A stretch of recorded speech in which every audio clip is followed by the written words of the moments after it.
निमित्तानि च पश्यामि विकृतानि केशव नाशाशयो पश्यामि हत्वा स्वजनमाहवे योगस्था कुरु कर्माणि सङ्गरत्वा धनञ्जय सिद्धसिद्ध्यो समो भूत्वा समत्वं योग उच्यते कर्मेन्द्रियाणि संयम च साहस्ते मनसा स्मरन् इन्द्रियार्थानि गुणात्मा मिथ्याचारः स उच्यते श्रद्धावान् ज्ञानं तत्परा संयतेन्द्रिया ज्ञानं लब्ध्वा परं शान्ति अचिरेणाधिगच्छति यतेन्द्रिया मनोबुद्धि मुनिर्मोक्षपरायणः विगतेशः भयो क्रोधो या सदा मुक्त एव सा युक्ताहारविहारस्य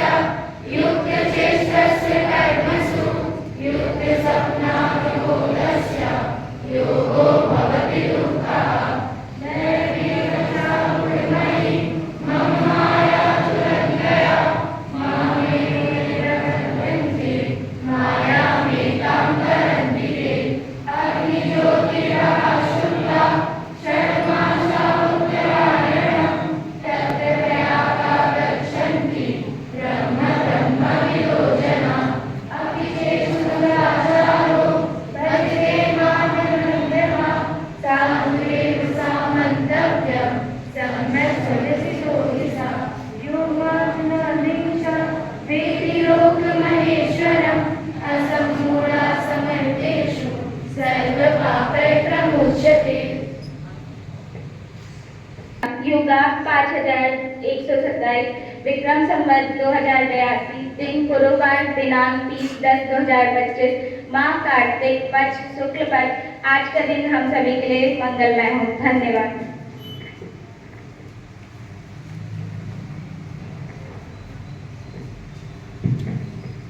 सुप्रभात।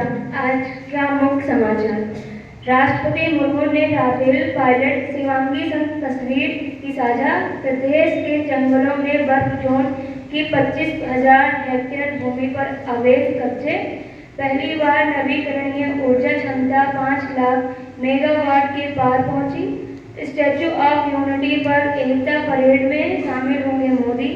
भारत अफ्रीका कारोबारी समझौता जल्द ट्रंप। धन्यवाद।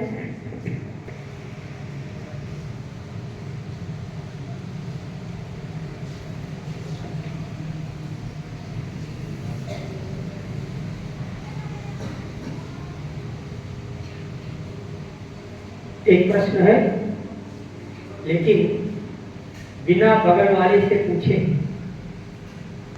बताना बहुत आसान, लेकिन बगल वाले से कतई और बगल वाला कोई बताएगा नहीं। बताने से जानते क्या नुकसान होता है? जैसे आपके बगल वाला कुछ नहीं पढ़ता है, परीक्षा में आपने उसको बता दिया, नकल करा दिया, तो आपके बराबर नंबर पाएगा और आपके बराबर नंबर पाने से आपका स्थान नीचे होता है। ये होता है। और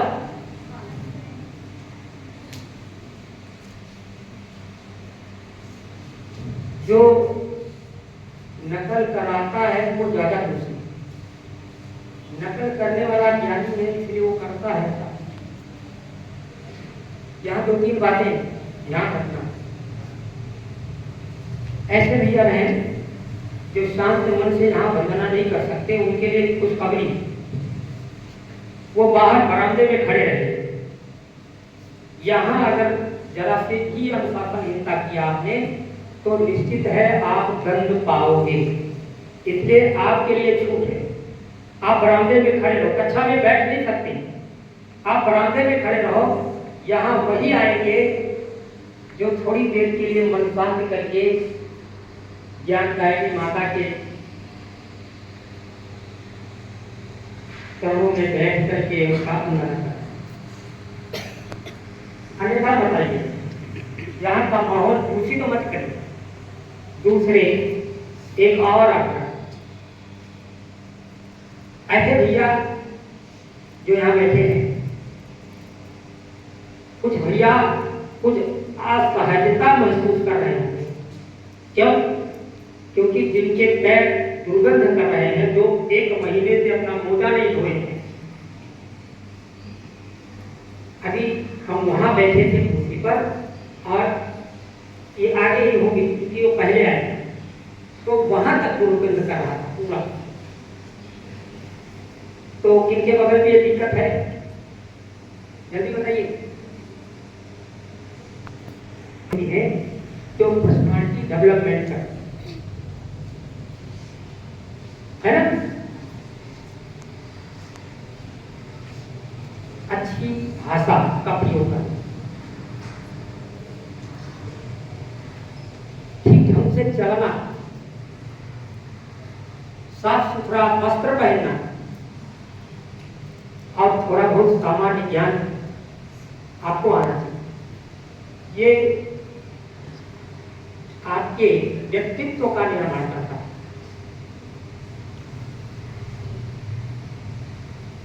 अंग्रेजी में पर्सनालिटी डेवलपमेंट कहते हैं।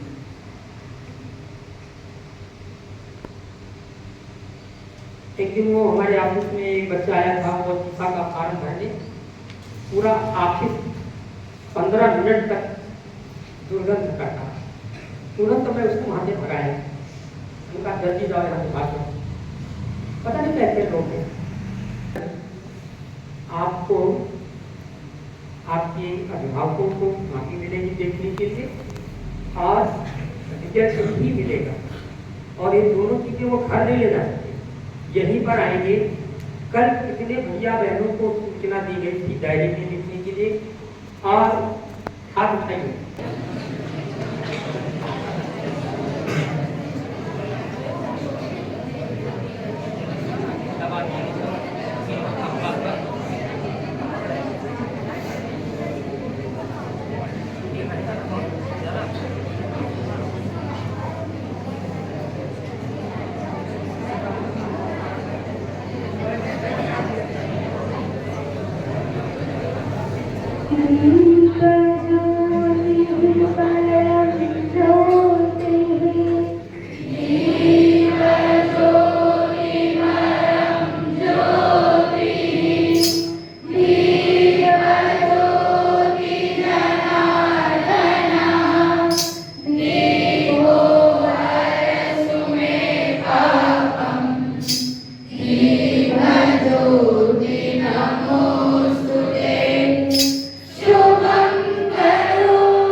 आदेश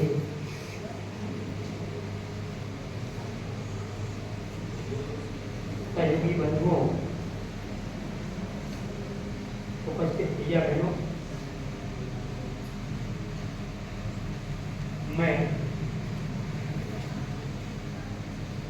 लौह पुरुष सरदार वल्लभ भाई पटेल के चरणों में अपना श्रद्धांजलि करता हूँ।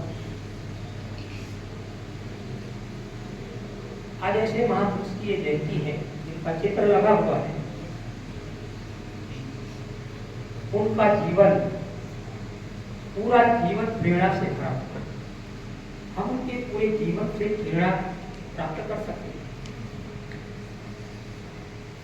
जब कभी इनका इतिहास पढ़ने का मौका मिले, और आप पता नहीं आपके पाठ्यक्रम में है कि नहीं है किसी कक्षा के, नहीं तो लौह पुरुष सरदार वल्लभ भाई पटेल के नाम से एक पाठ निकालूंगी।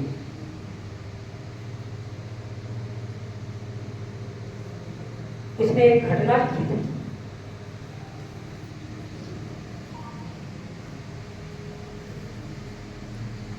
सरदार वल्लभ भाई पटेल का जन्म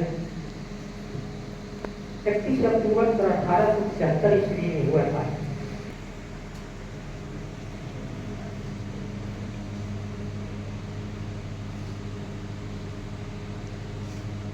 बाल्यकाल से अपना प्रारंभिक शिक्षा प्राप्त करने के बाद इन्होंने विश्वविद्यालय से उच्च शिक्षा प्राप्त किया। अब आप समझ सकते हैं कि 1874 का समय कौन सा था? अंग्रेजों का समय था। उस समय हमारा देश अंग्रेजों के अधीन था। उसके बावजूद भी आपका कार्य, आपकी शिक्षा दीक्षा जिस कठिनाई में बीती, वो भी प्रेरणा का विषय है। सरदार, इनका केवल नाम था वल्लभ भाई पटेल। सरदार किसने कहा? सरदार की उपाधि महात्मा गांधी ने इनको दिया। एक आंदोलन चला था, बारडोली का आंदोलन। उसको जिस अच्छे ढंग से इन्होंने संयोजन किया था, जिस अच्छे ढंग से उस आंदोलन को चलाया था, उसी को देखते हुए महात्मा गांधी ने इनके नाम के साथ सरदार दिया। जो मैं पाठ्यक्रम की बात कर रहा था, जब ये छोटे थे तो इनके आंख के पास एक फोड़ा निकला था।